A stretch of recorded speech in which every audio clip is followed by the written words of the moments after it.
समृद्धी महामार्ग पूर्ण झाला, मुंबईपर्यंत पोहोचला. आता वाढवण बंदराचाही रस्ता क्लिअर होऊन त्या समृद्धी महामार्गाला अजून मोठ्या प्रमाणात त्याचा व्यावसायिक वापर तशा अर्थाने वाढेल.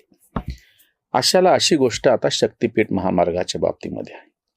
ज्यांना कुणाला विरोध होता, आता माझ्या परभणी जिल्ह्यामध्ये विरोध आहे म्हणून यांनी बातम्या लावल्या. त्या परभणी जिल्ह्यामध्ये जिल्हा परिषद म्हणजे मी तर म्हणून नगरपालिका आणि महानगरपालिका बाजूलाच ठेवतो. अगदी माझ्या परभणी महानगराच्या जवळून चाललाय हा मार्ग.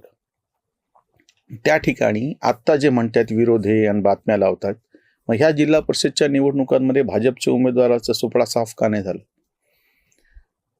आश्चर्य म्हणजे की ह्या सगळ्या निवडणुकांमधून जे लोक सर्वसामान्य नागरिकांनी मतदान केलेलं आहे ना, ज्या ज्या ठिकाणाहून शक्तिपीठ महामार्ग जातो आहे, नागपूरहून, त्याच्यानंतर वर्धा, त्याच्यानंतर यवतमाळ, त्याच्यानंतर नांदेड, त्याच्यानंतर माझं परभणी, बीड, त्याच्या